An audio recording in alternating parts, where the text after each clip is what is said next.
mga kapuso, minuto na lang po ang ating hinihintay at ilalahad na ng Pangulo ang kanyang ikalimang SONA. Ito po, si Tina Panganiban Perez, nasa plenary hall. Nandun mismo sa loob ng batas ng pambansa. Malaman natin kung ano ang kalagayan sa mga sandaling ito. Tina, kamusta dyan? Mike, nasa North Wing lobby tayo, pero nakikita natin ang sitwasyon sa loob ng plenaryo. Yung mga bisita, mga mambabatas mula sa Senado at Kamara ay nasa loob na. Pati na rin ang ilang dignitaries na inimbitahan sa State of the Nation address ni Pangulong Aquino at ilang mga business leaders sa ating bansa ay nasa loob na rin. Hindi pa nakapwesto sa kanilang mga upuan yung mga makikinig sa State of the Nation address ni Pangulong Aquino dahil alas 4 ng hapon pa nakatakdang magbukas ang Joint Congress ng Senado at Kamara para tanggapin si Pangulong Aquino.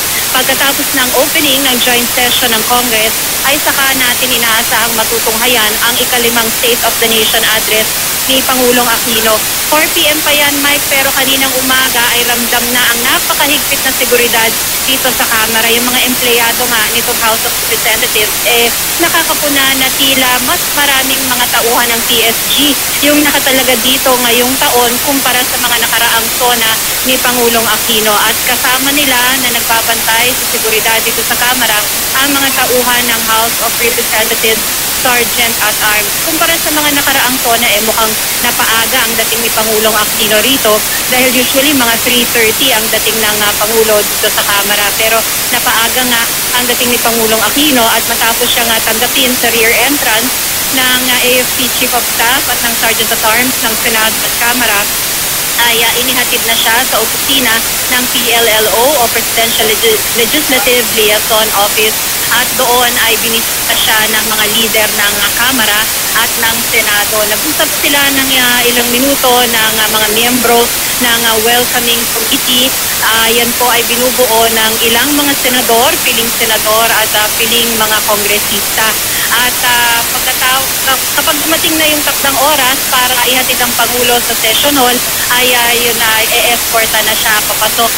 Dito sa North Wing Lobby, Mike at Mele, napakahigpit din ng seguridad. Ultimo mga VIP ay sumasa ilalim sa security check ng PSG. May mga imbitasyon silang dala at pati yun ay sinisilip ng PSG. Dumaraan din sila sa x-ray tulad din ng mga karaniwang bisita dito sa Kamara. Marami na rin tayong mga nakita nga dumaan dito sa North Wing Lobby, mga mababatas na kapansin-pansin, no, Mike, yung kulay mismo ng kanilang outfit, hindi mo masasabi kung meron ba silang sinusuportahang personalidad o grupo. Pero mapapansin dun sa dibdib ng ilang mga mababatas na nakasuot sila ng mga yellow ribbon na mga pin. Ang lantad lang na nagsuot ng isang specific na kulay ay yung ilang mga party list representatives dito sa Kamara na nagsusulong ng impeachment ni Pangulong Aquino at tulad ng inaasahan ang kanilang suot ngayong araw ay kulay peach. Oo, Tina, nabanggit mo kanina yung Presidential Legislative Liaison Office o PLLO. Kanina, sa kaalaman ng mga hindi nakapanood sa pagtutok natin, mga magigit kumulang alas 9 ng umaga, formal nang binuksan ang ika-6 na Kongreso sa magkahiwalay na seremonya. Doon sa Senado ay formal na binuksan ang sesyon ni Senate President Franklin Drilon at siya naman sa batas ng pambansa sa bababang kapulungan, formal na binuksan ni Speaker Feliciano Belmonte ang sesyon ng Kamara de Representantes. Ito na, Honor Guard, Tina, pumasok na. Tama, Mike, mga nakasuot ng asul itong mga honor guard na kapapasok lamang at pumwesto na dito sa gitna ng session hall ng Kamara.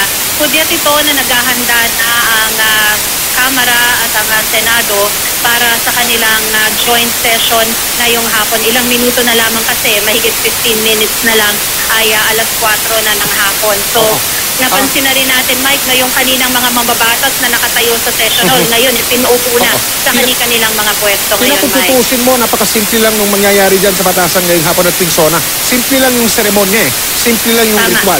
Sasamahan siya ng mga namumuno ng parehong kapulungan at iba pang mga kinatawanan ng mga mambabatas. Tapos, dideklara ni Speaker Belmonte at ni Senate President Drilon na bukas na yung pinagsanib na sesyon ng Kongreso. Siyempre, may pag-awit ng pambansa isang awit, merong mga dasal. Tapos doon, dire-diretso na. Papakilala na si Pangulong Aquino at bibigkasin niya na ang kanyang State of the Nation address. At tapos noon, bababa na siya, alis na siya, at magkakaroon dyan ng tinatawag na post-SONA cocktail o konting salo-salo. Malamang hindi na dadalo doon si Pangulong Aquino at babalik na siya na Malacanang. Tina?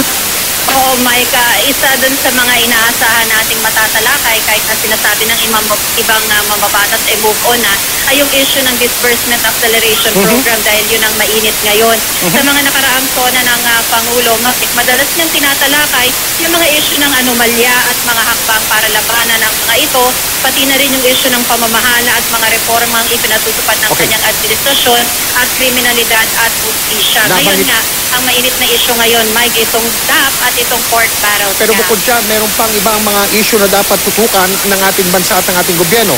Nandyan yung kontrobersyal na Bangsamoro law, yung pagtatatag ng Bangsamoro political entity. Problema sa Tama.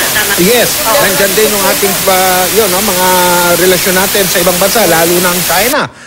Alam mo natin, nandyan ang Freedom of Information Bill. Ay, yan ako, ang tagal-tagal na. Sa panglimang Pinangako SONA. niya yan, di ba? Pero bago pa matapos ang termino niya, hanggang 2016, may isa pa siyang SONA sa susunod na taong 2015. Tina? Pero sana bago yung last SONA ni Pangulong Aquino, ma-address na yung FOI sabi niya, bago at daw yung mga nakabitin ng mga batas. Sabi niya, bago matapos yung termino niya, maipapasa raw yung FOI bill Magiging batas Sana. daw. Hindi ba? Oo, kasi may mga madugo pang provision, Mike, dahil ang gusto ng Malacanang, mabalanse yung need ng public para sa impormasyon at yung pangangalaga sa ilang mga impormasyong hindi dapat inilalahad sa publiko gaya ng issue sa national security. Okay, So mahirap din naman daw kasing mabalanse yun. Antabayanan din natin kung may babanggitin si Pangulong Aquino tungkol sa pagsukpo sa kahirapan at kagutuman sa Pilipinas sapagkat tamang-tama ay lumabas ang isang survey ilang araw lang nakalilipas ng social weather stations na nagsasabi na nadagdagan ang bilang ng mga Pilipino na nagsabi na sila ay nakaranas ng kahirapan. Nadagdagan din ang bilang ng mga Pilipino na nagsabi sila ay nakaranas ng kahirapan sa larangan naman ng pagkain. Ayan, Tina. Okay, Tina, babalikan ka namin dyan.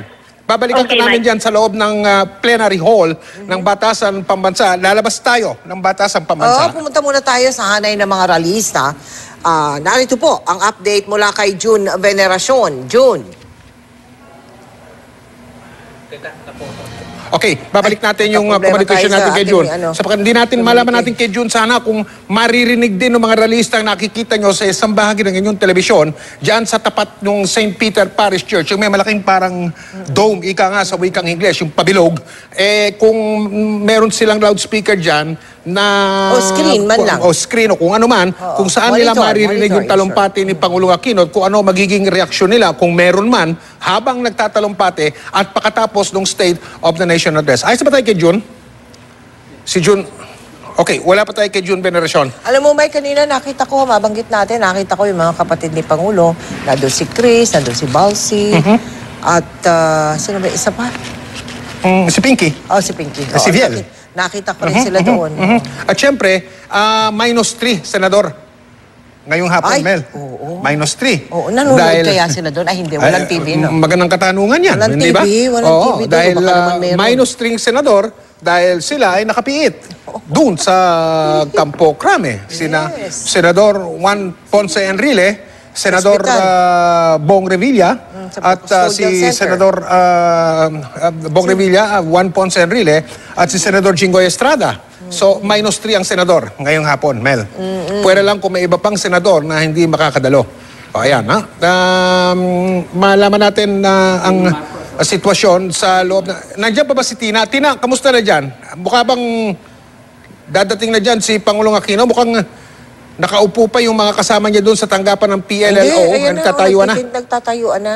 Nagtatayuan na sila sa holding room kung saan naroumpo muna si Pangulong Noynoy Aquino at pagkatapos niya kanilang i-escorta ng Pangulo nga sa loob ng plenaryo. Nakaupo na yung mga nandun sa loob ng plenary hall.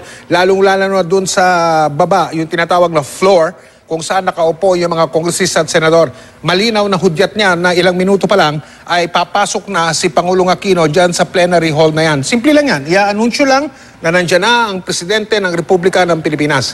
Ang SONA po, merong ibang mga nagtatanong, bakit di sa Luneta gawin yan, etc. Ang SONA po kasi nasa batas yan. Dapat talaga taon-taon, meron niyang ulat na yan sa taong bayan ng kung sino man ang presidente. June Veneracion, kamusta dyan sa labas?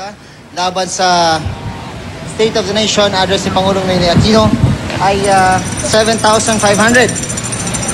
Pare pahinaan. Asan ba yun? John? Oh, John. Kamusta dyan, John? Inaayos ni June yung kanyang komunikasyon. Okay. May pangilan-ngilan pa rin, Melo, na nakatayo sa loob. Maya-maya, nakaupo na lahat yan. Ilang saglit na lang. Makita natin yung loob siguro ng PLLO, yung Presidential Legislative Liaison Office.